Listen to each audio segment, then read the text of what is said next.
ओम शांति। समय के अनुसार हम अपने निर्णय ले सकें, डिसीजन ले सकें। हम सभी को सही समय पर निर्णय लेने पड़ते हैं। कोई सा भी एरिया हो, चाहे स्पोर्ट्स है, एडमिनिस्ट्रेशन है, आर्मी है, पुलिस है, हर एक को जो डिसीजन लेते हैं उसके कारण ही पूरा खेल आगे का चलता है। मैं कहूँ एक अच्छा लीडर वही है जो डिसीजन कम समय पर ऐसा ले जिससे सबका फायदा हो।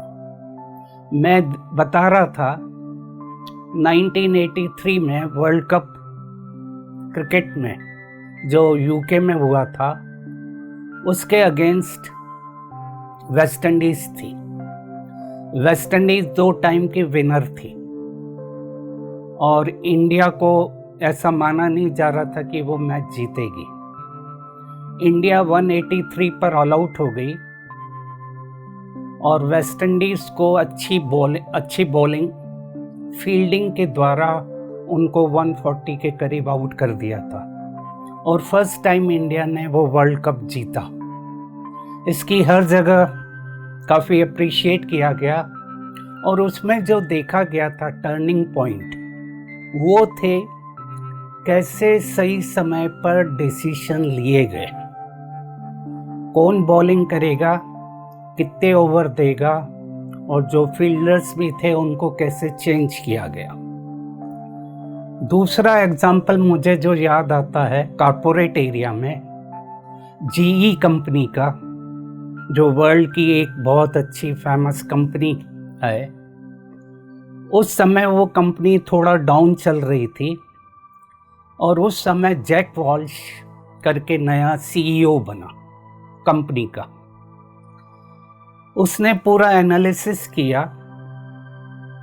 और एनालिसिस करके कंपनी में कई सुधार लाए, चेंजेस लाए और उनके उन चेंजेस से, सुधार से, डिसीजन से कंपनी फिर टॉप पर चली गई। कंपनी की वैल्यू बहुत अच्छी हो गई और वो जैक वॉल्श को उस समय best manager of the world भी, best CEO of the world भी सिलेक्ट किया गया था।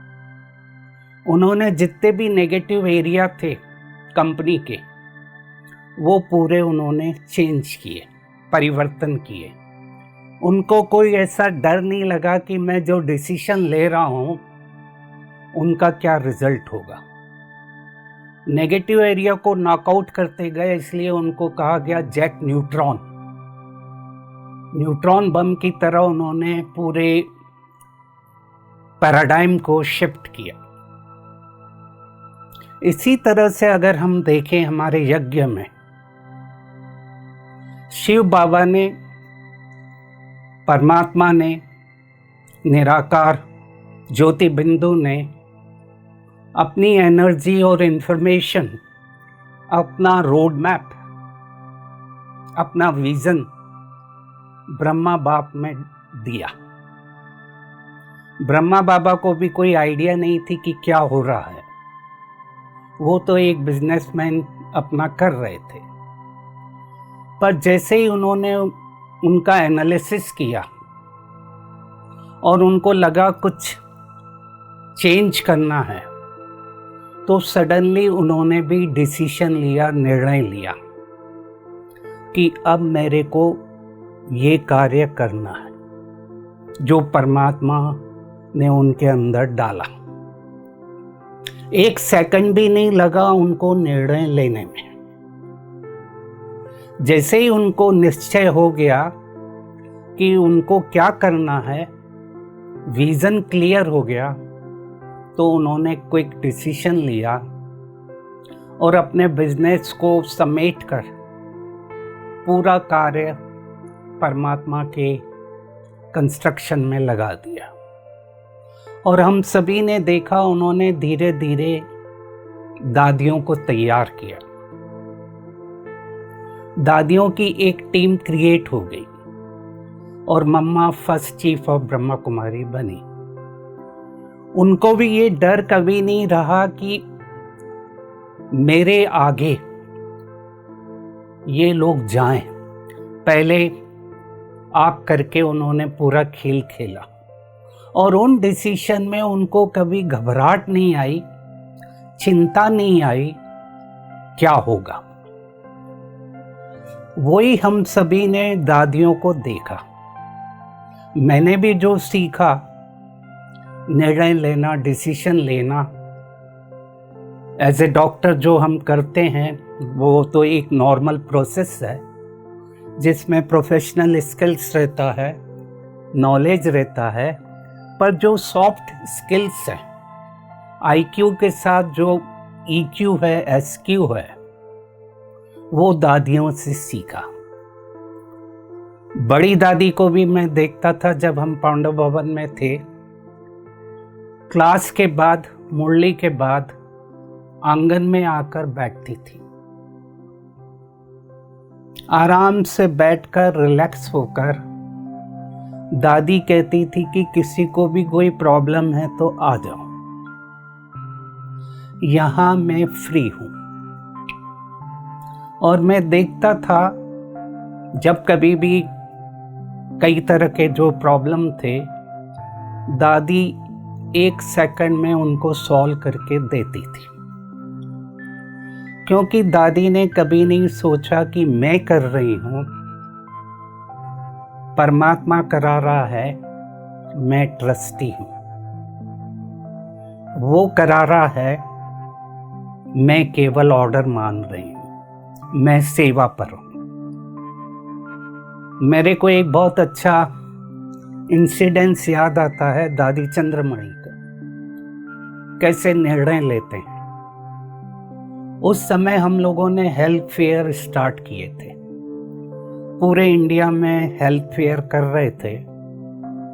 और एक हेल्थ फेयर के समय हम एक पर्टिकुलरली सिटी में गए। उस समय मैं बॉम्बे से ही गया उस सिटी में, ट्रेन लेट थी, मैं पहुंचा और मेले का उद्घाटन 4 बजे का था। दादी भी आई थी, दादी चंद्रमणि जी। हम जहां पर गए तैयार होने, वो पहली बार वो मकान लिया गया था और वहां कुछ प्रॉब्लम थे पानी का, और दिसंबर की ठंड थी, विंटर, चिली विंटर थी। जैसे तैसे हम 2 डॉक्टर थे, तैयार होकर आए, थोड़ा लेट हुए। मेले के इनॉग्रेशन के बाद दादी सेंटर पर हम सभी के साथ मीटिंग करी। दादी ने कहा क्या प्रॉब्लम थे, क्योंकि उनको पता लग गया। तो प्रॉब्लम बताने के बाद दादी ने 1 सेकंड में डिसीजन लिया। सामने ही गवर्नमेंट का यात्री निवास था। उन्होंने वहाँ के इंचार्ज को कहा कि जितने भी कमरे हैं आप बुक कर लो और कोई चिंता नहीं करो। हर एक को वहाँ 7 दिन गाइड्स को रहना है, वो अच्छी तरह रहेंगे तो सेवा दे पाएंगे। और मैंने देखा कि 1 सेकंड के डिसीजन में पूरा खेल बदल गया। समय अनुसार डिसीजन लेना, निर्णय लेना, ये एक बहुत बड़ी लीडरशिप होती है, एक कैरेक्टर होता है। बड़ी दादी जब डिसीजन लेती थी, कुछ डिसीजन एकदम लेने पड़ते हैं, जैसे मैंने बताया दादी चंद्रमणि का, और कुछ डिसीजन हमारे क्रॉनिक रहते हैं, जिनमें हमें समय मिलता है। उन डिसीजन में हमारे पास समय रहता है कि हम क्या करें, इनफ टाइम रहता है। तो बड़ी दादी हमेशा कंसिस्टेंट सबको बिठाकर मीटिंग करके डिसीजन लेती थी। हर एक से बात करके पूछती थी आपका क्या इसमें ओपिनियन है। एक बहुत बड़ा लीडर अगर आपसे पूछ रहा है आपका क्या ओपिनियन है, तो सब उमंग उत्साह से बैठकर क्रिएटिविटी से पूरी बातें दादी को बताते थे, और दादी उनमें से जो बेस्ट ओपिनियन मिलता था वो डिसीजन लेती थी। हर एक लीडरशिप के अलग अलग कैरेक्टर रहते हैं, अलग अलग पर्सनालिटी रहती है, और हर व्यक्ति का भी अलग अलग एक पैटर्न रहता है, क्योंकि हम सभी को मालूम है कि हर आत्मा अलग अलग है, और हर एक के अंदर जो यूनिक पैटर्न है, स्क्रिप्ट लिखा हुआ है, उसके अनुसार डिसीजन लेता है। जब हम निर्णय लेते हैं, बॉडी पूरी एक प्रोसेस में इंफॉर्मेशन को लेती है। अगर मेडिकली कहूँ मैं, जो हम देखते हैं, सुनते हैं, फील करते हैं, वो इंफॉर्मेशन हमारे अंदर नर्वस सिस्टम से ब्रेन के लिम्बिक सिस्टम, लोअर ब्रेन में जाती है। ये हमारा लोअर ब्रेन होता है, लिम्बिक सिस्टम होता है, जिसको इमोशनल ब्रेन भी कहते हैं।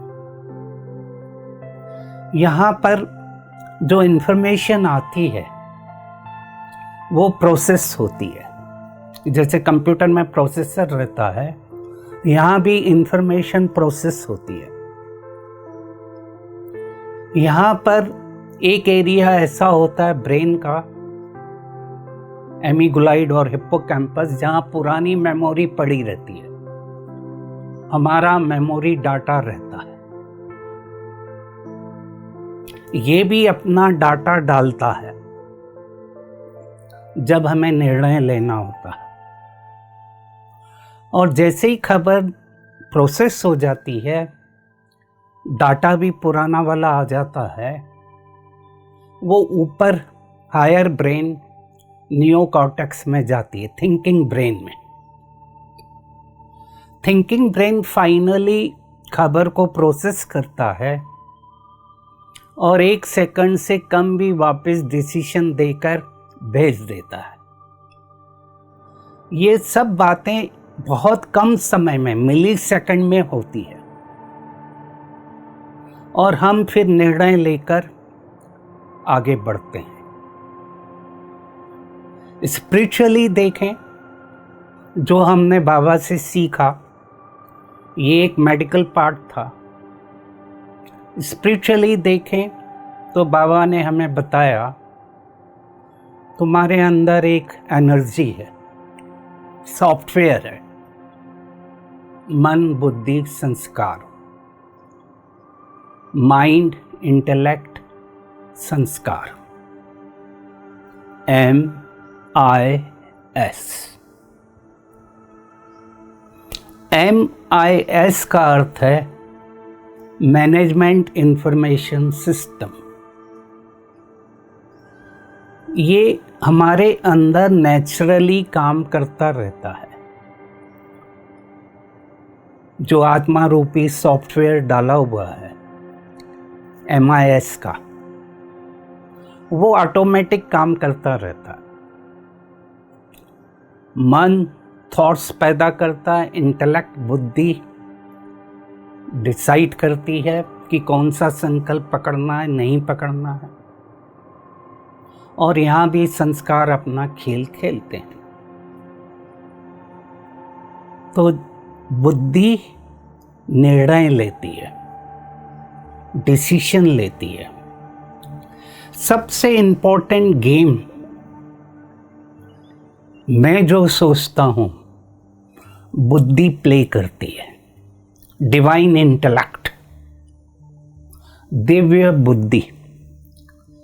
बाबा भी आकर हमारी बुद्धि को डिवाइन बनाता है। बुद्धि क्लियर रहती है, क्लीन रहती है, तो डिसीजन ले सकती है। डिसीजन तब नहीं ले पाते जब मन और बुद्धि में कॉन्फ्लिक्ट है।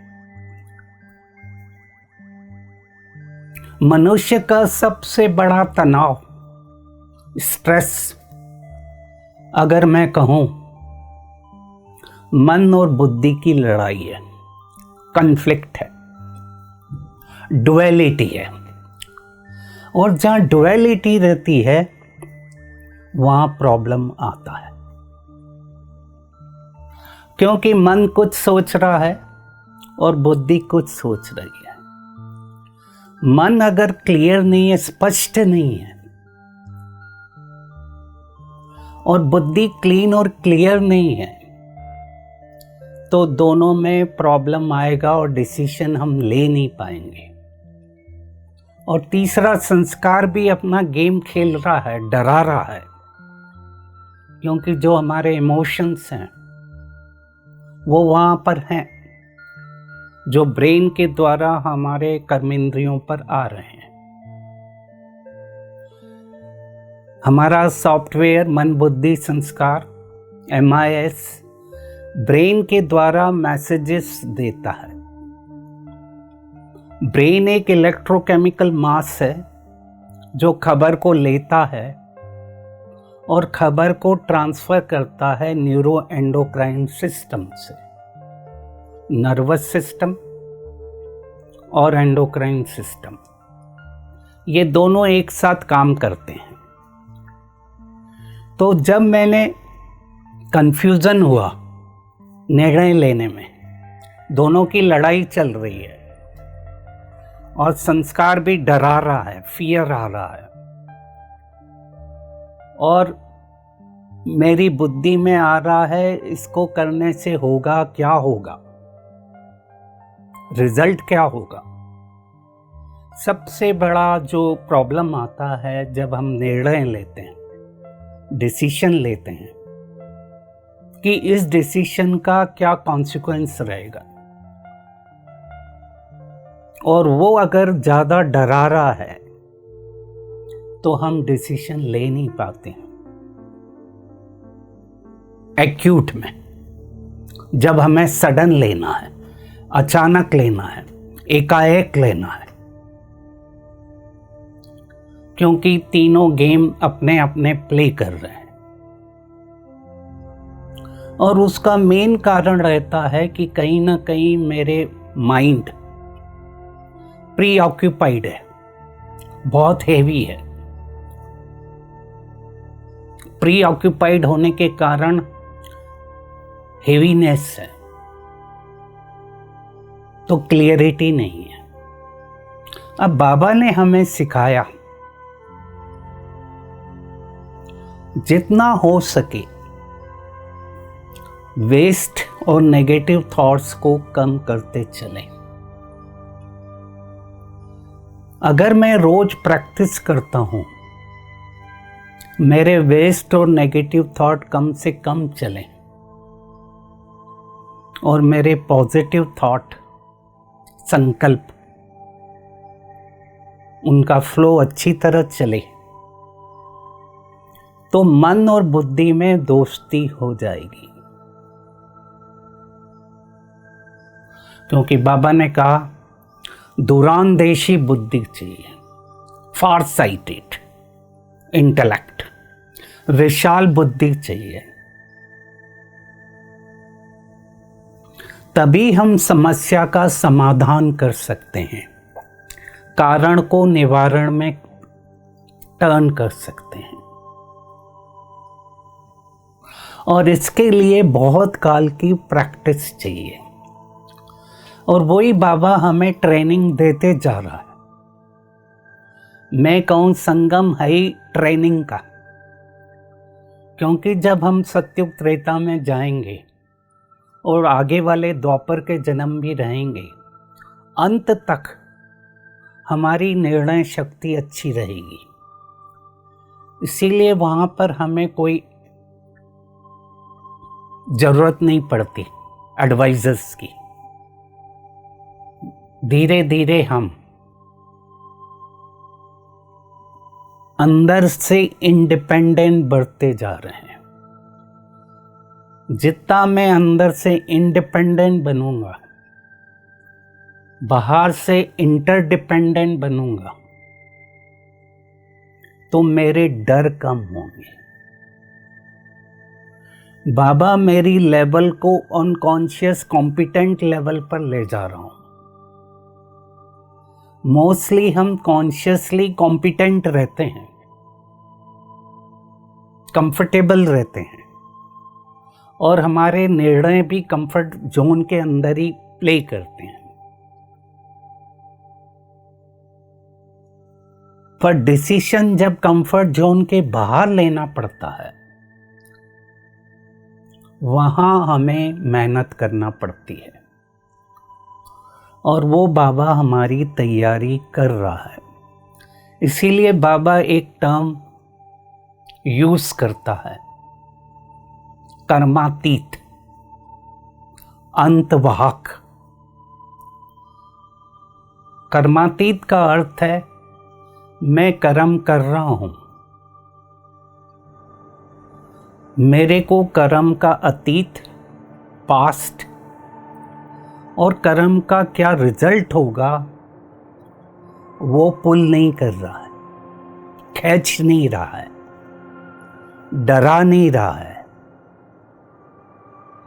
और जहां डर नहीं है, फियर नहीं है, वहां ब्लड हमारा ब्रेन में 100% रहता है।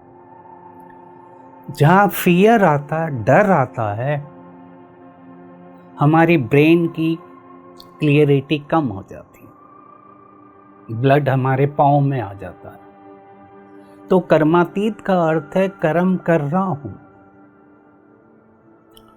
पर कर्म का रिजल्ट क्या होगा वो मुझे डरा नहीं रहा है। पास्ट भी मेरे को खींच नहीं रहा है, क्योंकि इस समय हम सभी देख रहे हैं पूरे वर्ल्ड में एक नया पैराडाइम आ गया है, नया शिफ्ट हो गया है। किसी को उम्मीद नहीं थी कि ऐसा सडन आएगा। हर एक को अपने लिमिट में अपनी लाइफस्टाइल को जीना पड़ रहा है, और उसके कारण एंगर, फ्रस्ट्रेशन, डिप्रेशन, सुसाइड आते जा रहे हैं, बढ़ते जा रहे हैं। क्योंकि उसकी जो आत्मा की फ्रीडम थी, जो उसका कंफर्ट जोन था, वो कम हो गया, और ह्यूमन इंटरैक्शन बढ़ गए, क्योंकि हर एक को घर में रहना पड़ रहा है। तो हर व्यक्ति घर में ही है, और आपस में वो इंटरैक्शन के द्वारा सूटेबल है, नहीं है, कंफर्ट है, नहीं है, वो उसके ऊपर डिपेंड कर रहा है। तो कर्मातीत का अर्थ है कि कर्म करते रहें, कर्म का रिजल्ट मेरे को पुल नहीं करे। ये लेवल तब आती है एक, जब हमारे में डर खत्म हो जाता है। दूसरा, समय के अनुसार संकल्प आ रहा है। बाबा ने कई बार बताया, जब अच्छी स्थिति रहेगी मन और बुद्धि की, तो पहले से ही पता लगेगा विघ्न आने वाला है, और आप कैच करोगे। इन एडवांस आपको फील होगा कुछ होने वाला है, और वो डिपेंड करता है आपकी परखने की शक्ति और निर्णय लेने की शक्ति। अगर मेरी परखने की शक्ति अच्छी है, तो मेरा निर्णय लेने की शक्ति भी अच्छी रहेगी, क्योंकि उस समय कंफ्यूजन नहीं होगा कि क्या करना है। मेरे वाइब्रेशन नेचुरल चल रहे हैं, जिसको बाबा ने कहा फरिश्ता। फरिश्ते का अर्थ ही है डबल लाइट। फरिश्ते का अर्थ ही है वो डबल लाइट में स्थित होकर कार्य कर रहा है। समय और संकल्प एक फ्रीक्वेंसी पर काम कर रहे हैं। ब्रेन वेव्स भी स्लो लेवल की हो गई हैं। वर्तमान में रहकर कार्य कर रहा हूँ, तो जब हमारे संकल्पों की स्पीड कम होती है, ब्रेन वेव्स एक स्लो डाउन होती है, अल्फा लेवल होती है, डेल्टा लेवल रहती है, थीटा लेवल रहती है, तो हमारा कंसंट्रेशन फोकस अच्छा रहता है, एकाग्रता अच्छी रहती है। और एकाग्रता अच्छी रहती है तो निर्णय ले सकते हैं। अगर मन भटक रहा है, बुद्धि भटक रही है, तो उस समय हम डिसीजन एकदम नहीं ले पाते हैं। तो हम प्रैक्टिस करते रहें, मन को बार बार वर्तमान में लाएं और परखने की शक्ति को प्रेजेंट अवेयरनेस में डेवलप करते रहें। जितना हम कॉन्शियसली वर्तमान में काम करते हैं, कॉन्शियसली अवेयरनेस में काम करते हैं, उतना हमारे अंदर की प्रोग्रामिंग भी अच्छी होती है। और जितना मैं कॉन्शियसली अवेयर नहीं हूँ, अपनी चेतना में नहीं हूँ, तो मेरा subconscious mind program auto mode पर काम करता रहता है।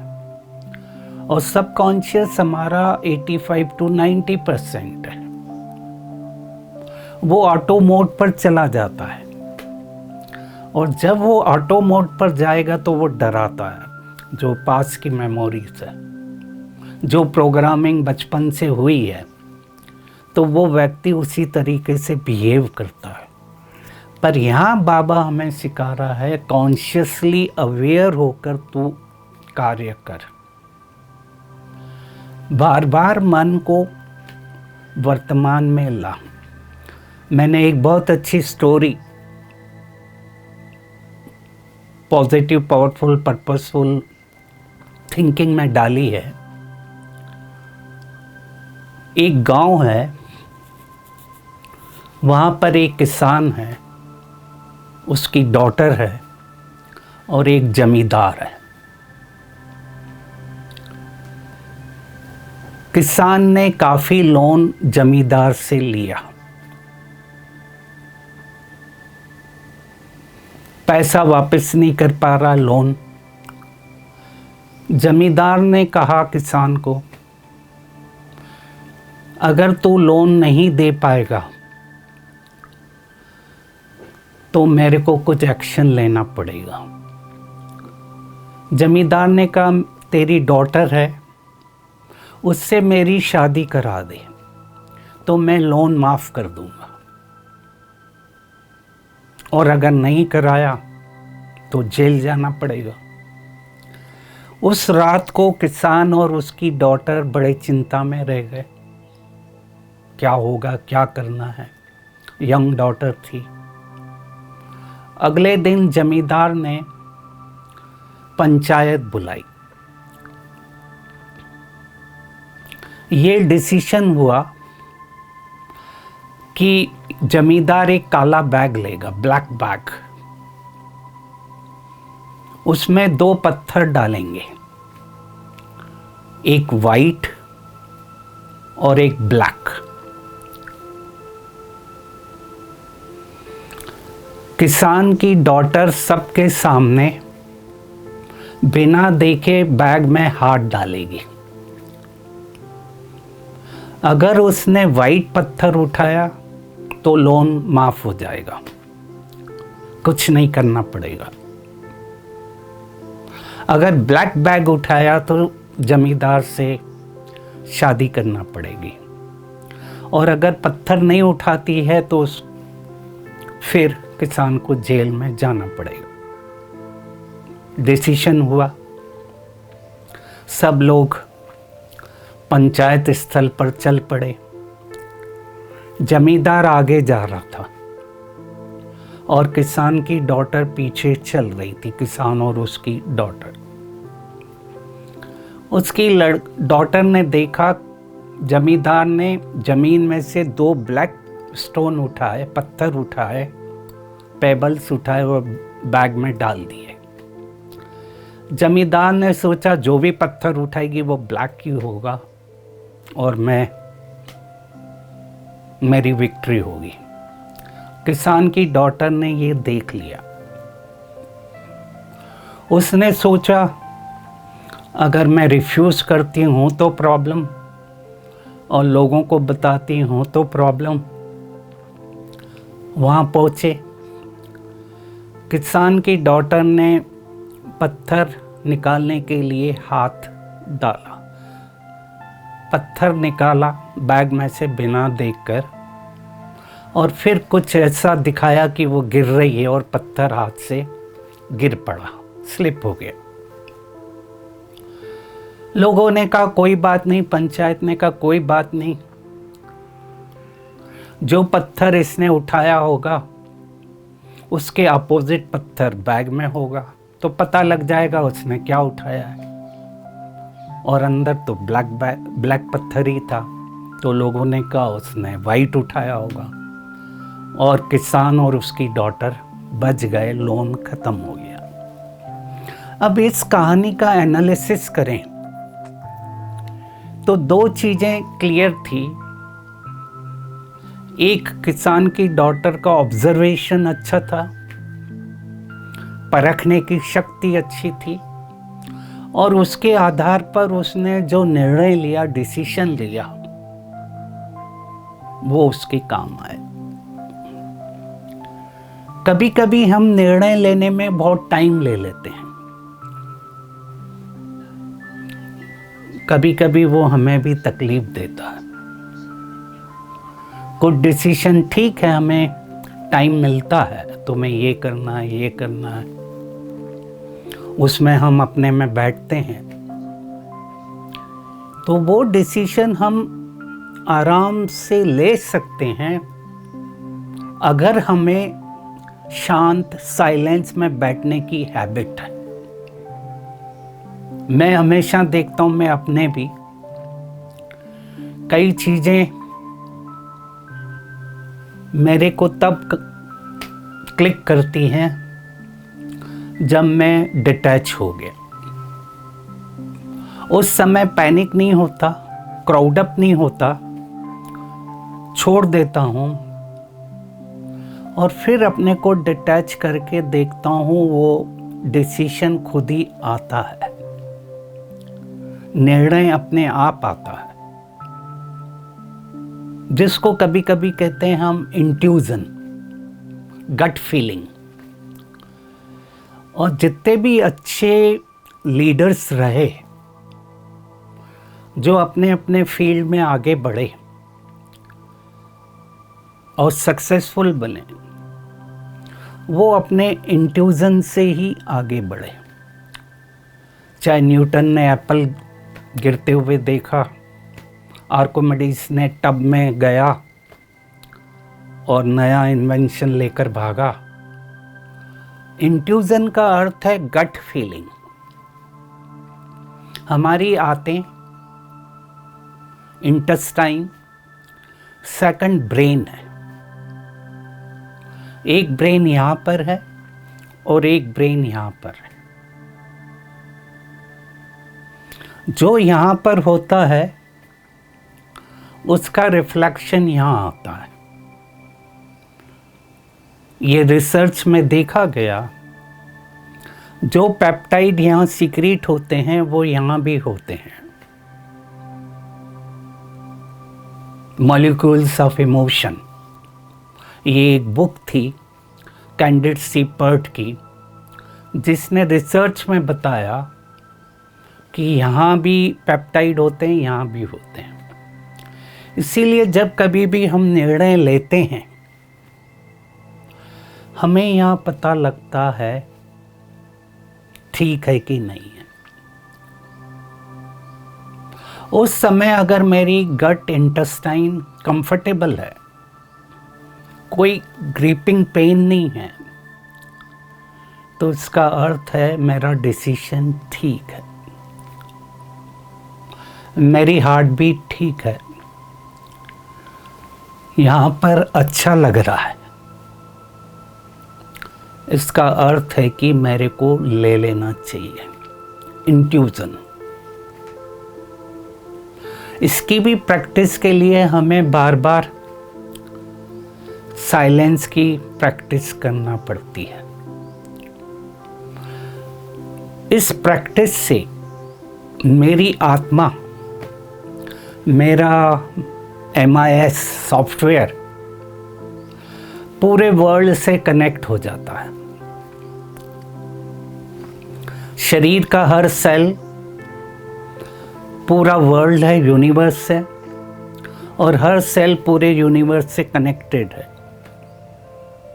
ऐसे ही जब मैं साइलेंस में जाता हूँ, अनादि में जाता हूँ, इटर्निटी में जाता हूँ, तो मैं इटर्निटी से, यूनिवर्स से कनेक्ट हो जाता हूँ। यूनिवर्स की सब आत्माओं से कनेक्ट हो जाता हूँ ऑटोमेटिक, क्योंकि मैं हूँ ही एनर्जी वेव्स।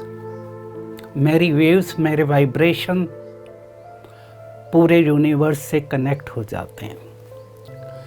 और फिर जो प्रॉब्लम होता है, अगर हम यूनिवर्स को देते हैं, यूनिवर्स उसका आंसर हमें देता है। कहीं ना कहीं से वो आंसर आ जाएगा। जो जॉन F कैनेडी ने कहा था,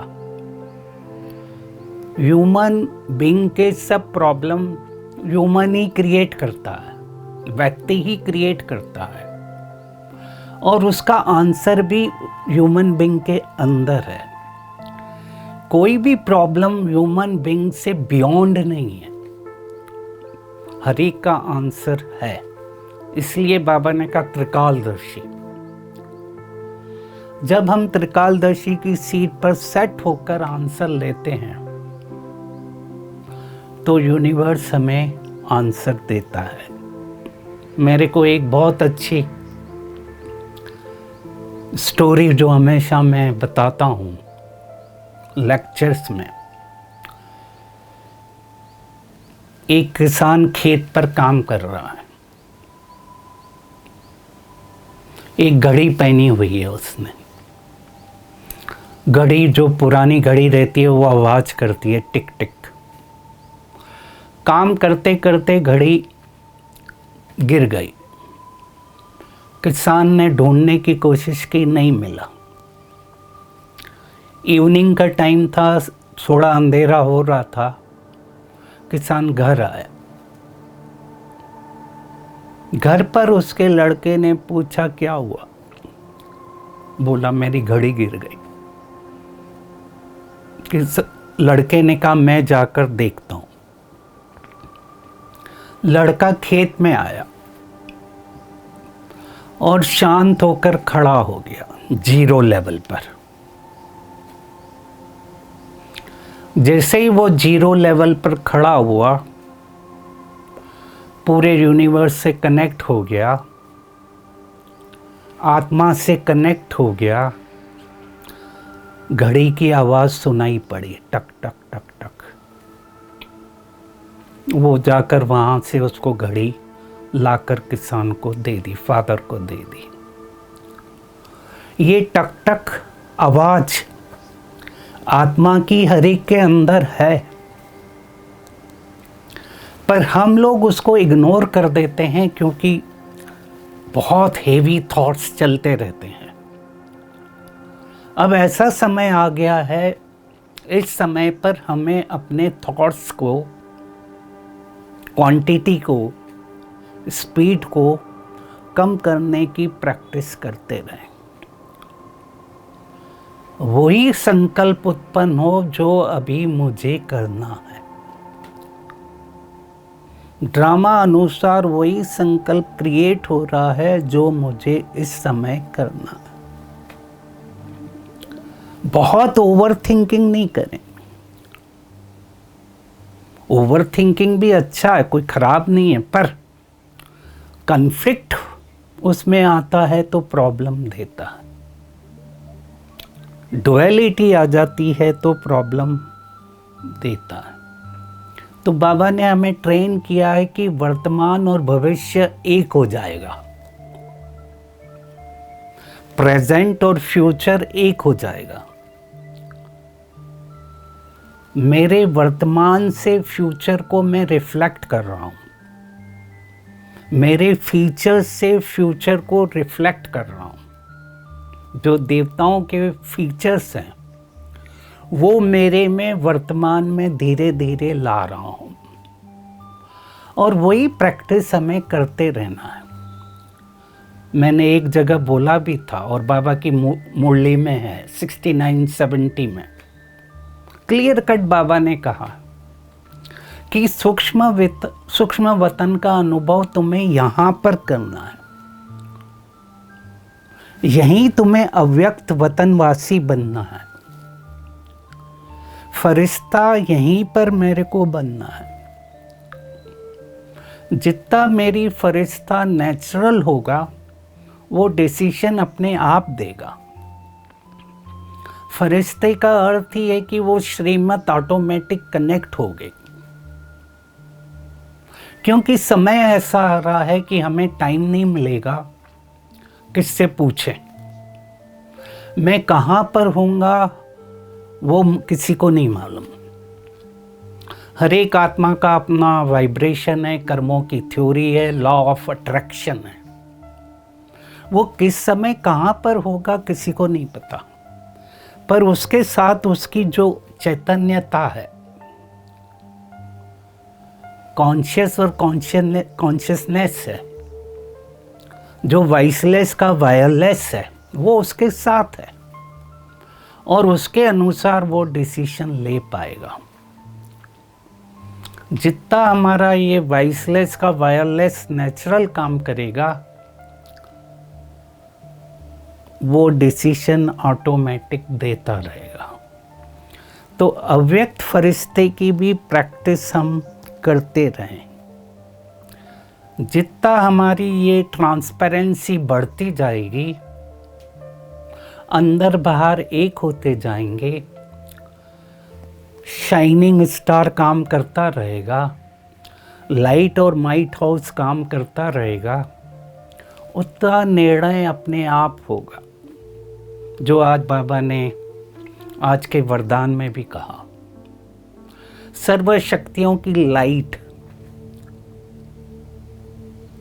वो लाइट हाउस का काम करती है। लाइट का अर्थ ही है मार्ग दिखा रही है, निर्णय दे रही हैं। लोग हमसे निर्णय पूछ रहे हैं, डिसीजन पूछ रहे हैं, हमें अपने तो लेने ही हैं। पर मैं देख रहा हूँ इस समय सबसे बड़ी सेवा लोगों के प्रॉब्लम सॉल्व करने की है। लोग घबराए हुए हैं, डरे हुए हैं, अनसर्टेनिटी है। लोग ऑनलाइन पूछते हैं, और अगर हमारी स्टेज अच्छी है, अव्यक्त है, तो हम लोगों को बिना डर के निर्णय दे पाएंगे। चाहे वो हेल्थ के इशू हैं, चाहे फाइनेंशियल इशू हैं, चाहे प्रॉब्लम है, उनको हम ठीक कर पाएंगे। तो डिवाइन इंटेलेक्ट, दिव्य बुद्धि को डेवलप करते रहें। जहाँ मेरे को लगे कि बुद्धि में कहीं प्रॉब्लम है, उसको चेक करें और चेंज करें, तो तब हम दोनों डिसीजन ले पाएंगे। समस्याएं तो हमेशा आती रहेंगी, बदलती रहती हैं। कौन सी समस्या किस समय आए, कौन सी परिस्थिति कौन से समय आए, अपने को नहीं मालूम। वो लॉ ऑफ अट्रैक्शन और कर्मा के अनुसार आती हैं। पर उस समय जो बाबा ने मेन गेम सिखाया है, आपकी स्वस्थिति अच्छी हो। स्वस्थिति से परिस्थिति को आप ठीक करते रहेंगे। इसीलिए बाबा ने बार बार कहा था कई मूल्यों में, अचानक एवर रेडी बहुत काल का अभ्यास। ये तीनों हमारे प्रैक्टिस करते रहें और ये समय इतना अच्छा मिला हमें, चाहे हम अब सब काम कर रहे हैं, घर पे भी हैं, तो इस समय ये प्रैक्टिस को अपनी प्रैक्टिकल स्वरूप में बनते जाएं। जो थ्योरी हमने पढ़ी, इन्फॉर्मेशन हमें मिली, अब ये समय है प्रैक्टिकल उसको धारण करें। जितना स्वरूप में लाएंगे, स्मृति में लाएंगे, उतना मेरी स्मृति, स्वस्थिति, वृत्ति, दृष्टि, कृति पावरफुल होगी। और अगर मेरी स्मृति, स्वस्थिति, वृत्ति पावरफुल है, ऑटोमेटिक ऑरा, लाइट, वातावरण चेंज होगा। वृत्ति से ही वातावरण बनता है, वृत्ति से ही वाइब्रेशन होते हैं, वाइब्रेशन वातावरण बनाता है। तो ये प्रैक्टिस अब हम करते रहें और कोई भी डिसीजन में घबराए नहीं। अगर मेरे को लगता है 60% आ गया, 70% आ गया तो करें। 100% कभी भी नहीं होता आंसर। अगर 60 है, 62 है, 52 है, लग रहा कंफर्टेबल हूँ, करें और उस रिज़ल्ट को देखें। मेरे को याद आ रहा है ऑनरेबल रतन टाटा जी का एक statement, I don't take right decision, I take decision and make them right. तो वो बिना डर के जब हम डिसीजन लेते हैं, सेल्फ कॉन्फिडेंस रहता है, तो हमारे डिसीजन अच्छे ही होंगे, क्योंकि हमारे संकल्पों में विश्व कल्याण समाया हुआ है। ये मैं एंड करूँगा। जो टोटल सीक्रेट मैंने दादियों का देखा, ब्रह्मा बाबा का देखा, वो एक ही था, हम जो भी कर रहे हैं विश्व कल्याण के लिए कर रहे हैं, अनकंडीशनल। जब हम विश्व कल्याण के लिए कर रहे हैं तो हमारे में शुभ भावना, शुभकामना रहती है और हमारा डिसीजन अच्छा ही होगा। अगर कोई क्वेश्चन है तो पूछ सकते। उन्होंने क्वेश्चन पूछा है, वो कैसे वो फियर को हैंडल करें। जितनी इन्फॉर्मेशन हम देखते हैं, आँखों के द्वारा, कानों के द्वारा ब्रेन में जाती है और वो इमोशन कनेक्ट हो जाता है, तो उसका सॉल्यूशन यही है, काम की न्यूज़ देखें, कम से कम देखें, अनवांटेड इन्फॉर्मेशन अंदर न डालें, अनवांटेड वीडियो ज़्यादा खोलें नहीं। जो भी चल रहा है बीमारी से भी रिलेटेड, वो चल रहा है और हम देख रहे हैं, हम अपना प्रोटेक्शन बना कर रखें। जो एक्सटर्नल है वो तो हो ही रहा है, पर जो हमें बाबा ने सिखाया है कि हमें अंदर का सिस्टम ठीक रखना है। जो मैंने कहा स्वस्थिति, अगर स्वस्थिति अच्छी है, मेरी क्या स्वस्थिति है इस समय, मैं मास्टर सर्वशक्तिवान हूँ, सर्वशक्तिवान की संतान हूँ, परमात्मा मेरे साथ है। जब ऑलमाइटी मेरे साथ है, कंपेनियन है, तो वो डर और फियर हमारा नहीं रहेगा, क्योंकि हम सब ट्रस्टी हैं, अपना मैच प्ले कर रहे हैं और मैच में रिज़ल्ट का हमें उसकी चिंता नहीं करना है। वो तो होता रहेगा, एक्सटर्नल चीज़ें जो मेडिकल हैं वो तो चल ही रही हैं, हमें उनको नहीं देखना है, अपने को ठीक रखना है, अपनी इम्यूनिटी को ठीक रखना है, अपना प्रोटेक्शन रखना है। बाकी बहुत ज़्यादा इन्फॉर्मेशन लोड भी नहीं लेना, एक बार लिया, देख लिया, ठीक है, क्योंकि जितना देखेंगे, जितना यहाँ पर रिवाइज होगा, वो ऑटोमेटिक हमारे अंदर सबकॉन्शियस में जाएगा और वो डराएगा। क्योंकि वो भी डाटा अंदर जाता है। तो सबसे अच्छा है इजी रहें, सिंपल रहें, जितना काम का खबर है उतना लिया, और फिर कुछ अच्छी चीज़ें हम सुने देखें। तो वो जो रिप्लेसमेंट होगा, फियर का रिप्लेसमेंट ही क्या है? फियर का अर्थ ही है फॉल्स एविडेंस अपीयरिंग रियल। जितने भी डर हैं वो रियल नहीं है। 99% not real, 1% fear he real होता है। और फियर को रिप्लेस करना है तो मेरे को रिप्लेस करना पड़ेगा पॉजिटिविटी से। और मेरा पॉजिटिविटी है, मैं मास्टर सर्वशक्तिवान हूँ, मैं अपने को प्यार करता हूँ, आई लव यू। तो रोज़ हम अपने को शक्ति देते हैं और परमात्मा को साथ लेकर चलते हैं, उसकी याद में खाना खाते हैं, तो वो वाइब्रेशन उन चीज़ों तक जाते हैं, वो भी हमें ताकत देते हैं। और वही वाइब्रेशन यूनिवर्स में जाते हैं, टकराते हैं, इम्पल्सिस टकराती है तो वो उनको भी ताकत देती है। और यही बेस्ट सेवा का समय है, क्योंकि आने वाला समय जिनके पास भी ये वाइब्रेशन जाएंगे वो लोग आएंगे। ब्रह्मा बाबा का यही फॉर्मूला था। रमेश भाई बोल रहा हूँ सर। हाँ बोलिए। अगर कोई आदमी घबरा हुआ है परिस्थिति में, already he is into a bad phase, तो उस समय जो आपने बोला कि मन बुद्धि का एकाग्रता होगा, वो कैसे होगा सर? उसको भी कहीं ना कहीं अपने मन को एश्योरेंस करना पड़ेगा, या उसके साथ जो दूसरे लोग हैं, कनेक्टेड हैं लोग, चाहे पेरेंट्स हैं, दोस्त हैं, उसको एश्योरेंस दें, हिम्मत बंधा है। तो जब हम उसको पॉजिटिविटी देते हैं तो धीरे धीरे अगर उसकी चिंतन सोच उस नेगेटिव से बेटर होगी, तभी यूनिवर्स रिस्पॉन्ड करेगा।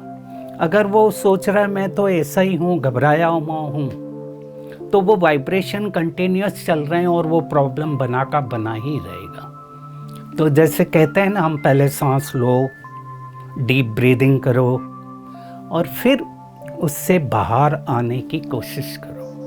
एश्योरेंस दो अपने को कि सब ठीक हो जाएगा, इस समय सब ठीक है, I am okay right now.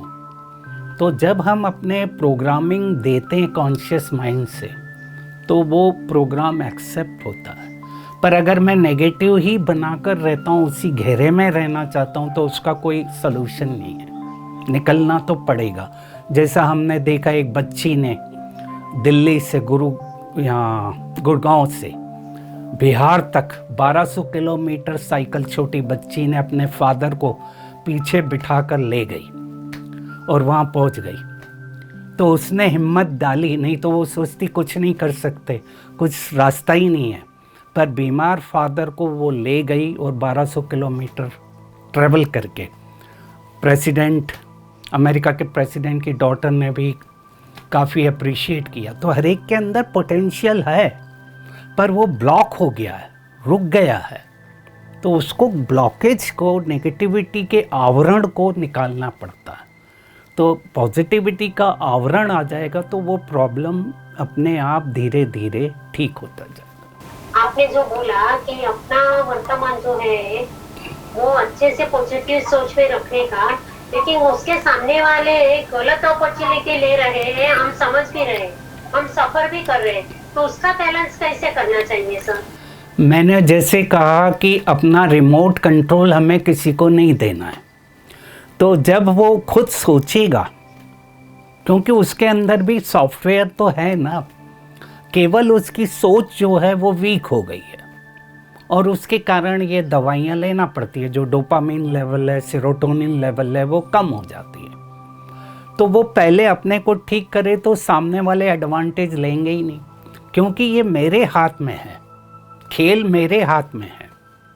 अगर मैं अपने को ठीक कर देता हूँ तो सामने वाले को वो समझेगा, परखेगा और निर्णय करेगा। परखने की शक्ति तो हर एक को दी है ना, वो तो लगा हुआ है ना, पर हम डर के मारे, घबराहट के कारण वो चीज़ें नहीं कर पाते हैं। तो पहली बात है पैनिक नहीं होना है, इजी रहना है, और फिर सोचना है कि मेरे को इससे बाहर आना है तो क्या करना है। तो तब हम धीरे धीरे उस स्थिति से बाहर आते हैं।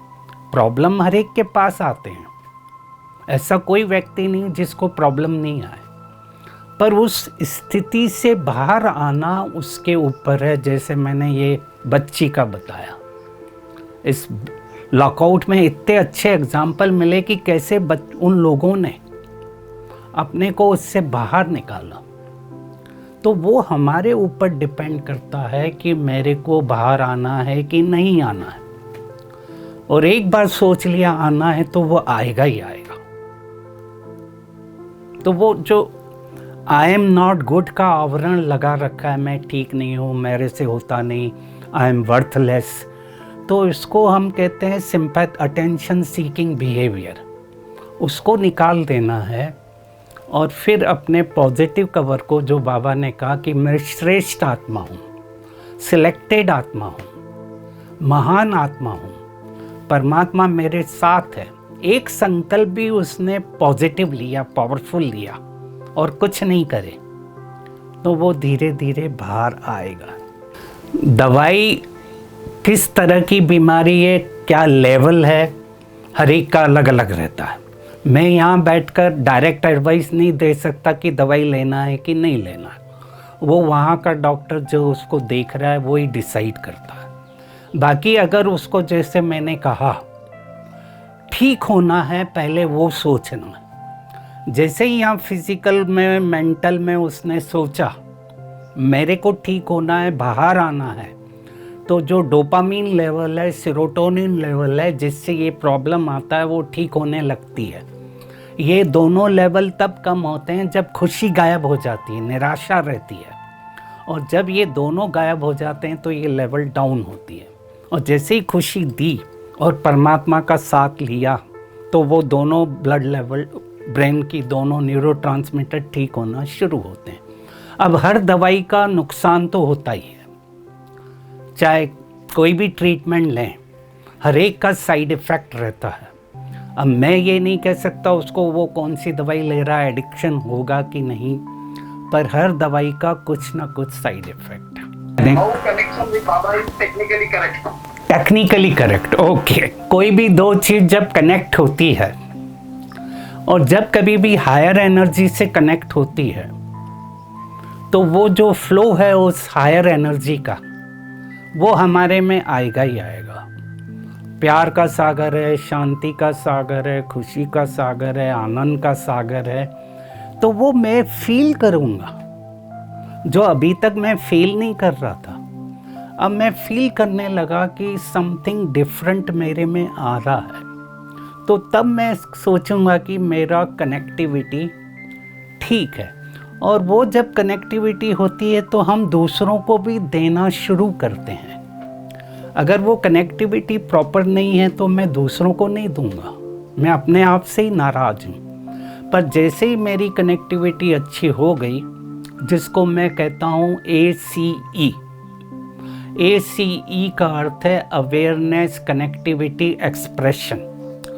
जैसा ही मेरा अवेयरनेस ठीक है, कनेक्टिविटी हो गई, तो मैं कम्युनिकेट करूँगा, कम्युनिकेट दूसरों को भी करूँगा और ख़ुद को भी करूँगा।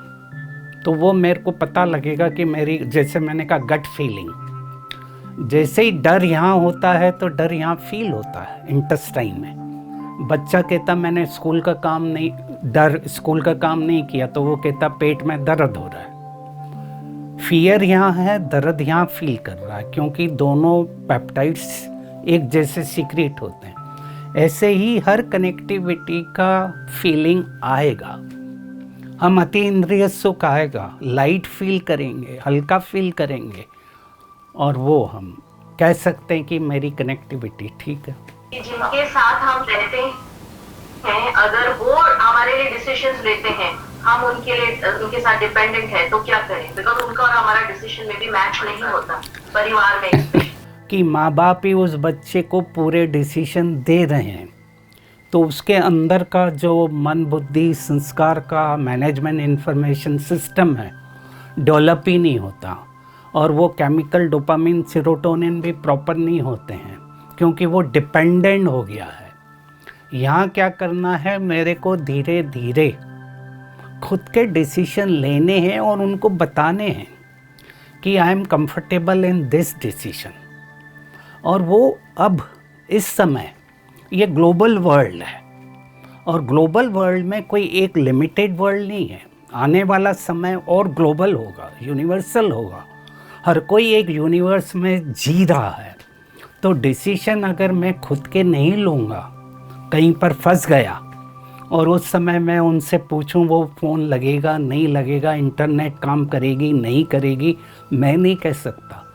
इसलिए पेरेंट्स का जो भी उसके साथ, उस व्यक्ति के साथ हैं, उसको फ्रीडम दें, डिग्निटी दें और उसको डिसीजन लेने में मदद करें। जैसे मैंने कहा, दादी भी सबके डिसीजन लेती थी और फिर निर्णय देती थी कि ये करना है। वो भी अपना डिसीजन कभी वो नहीं करती थी। इसी तरीके से हम अपने डिसीजन लें और उनको बताएं जो सामने है। दादी भी कहती थी लिख कर दे दो मैं देखती हूँ, तो लिख कर लोग डाल देते थे और फिर दादी पढ़ती थी। तो ये एक अच्छे लीडरशिप की निशानी है कि हमें इस ग्लोबल वर्ल्ड में अच्छा लीडर बनना है तो हमें दूसरों को फ्रीडम और डिग्निटी देना पड़ेगी। अगर उस बच्चे को हमें एम्पावर करना है, नहीं करना है, कंडीशनिंग ही करते रहना है, तो वो डिप्रेशन होता ही होता है। कंडीशनिंग का अर्थ ही है मैं अपनी कंडीशनिंग उनको कर रहा हूँ, तो वो कभी भी डेवलप नहीं हो पाएंगे। तो एक अच्छा लीडर वही है जो दूसरों को बढ़ने दे, ग्रो करने दे, टीम एम्पावरमेंट करें। दादी का मुझे एक याद आता है, करीब 1983-84 की बात है। ऑनरेबल चिन्ना रेड्डी उस समय राजस्थान गवर्नमेंट के गवर्नर थे। उस समय वो फुल पावर पे थे और बहनें उनको कोर्स कराने वो माउंट आबू, क्योंकि कैपिटल आते थे, हर गवर्नर वहाँ आता था गर्मियों में, तो बहनें कोर्स कराने जाती थी। एक दिन वो ओम शांति भवन में आए और उस समय करीब 2000-2500 टीचर्स बैठी हुई थी। बड़ी दादी भी थी और ऑनरेबल गवर्नर जी भी आए। उन्होंने दादी जी से पूछा ब्रह्मा कुमारी कौन है? दादी जी ने कहा ये सब ब्रह्मा कुमारी है, 2-2500। उसको वो बात क्लिक कर गई कि एक ब्रह्मा कुमारी नहीं है, इतनी सारी ब्रह्मा कुमारी है। और उन्होंने वो बात अपने डिवाइन उससे भी पूछी। उन्होंने कहा कि वहाँ तो इतनी सारी ब्रह्मा कुमारी है। वो बात उसको इतनी अच्छी क्लिक कर गई कि लीडरशिप ने कितना अच्छा लीडरशिप है, सभी एम्पावर्ड हैं, एक के बाद 2500 लोग तैयार हैं। तो उन्होंने ज्ञान सरोवर में और काफ़ी मदद करी थी। उस एक क्लिक दादी जी ने कहा ये सब है। दादी जी ने ये नहीं कहा मैं हूँ, दादी जी ने कहा ये सब है। बहुत सुंदर डॉक्टर प्रेम भाई, आपका बहुत बहुत धन्यवाद है, धन्यवाद है, धन्यवाद है। आपने ज्ञान की साइंटिफिकली, लॉजिकली बहुत सारी बातों पर ज्ञान प्रकाश डाला जो बहुत बहुत सभी के लिए वैल्यूएबल है और बहुत बहुत जीवन में उतारने के लिए है। आपने इतना अपना समय दिया, आपको बहुत बहुत थैंक्स है, धन्यवाद है, धन्यवाद है, धन्यवाद है। ओम शांति। Thank you very much.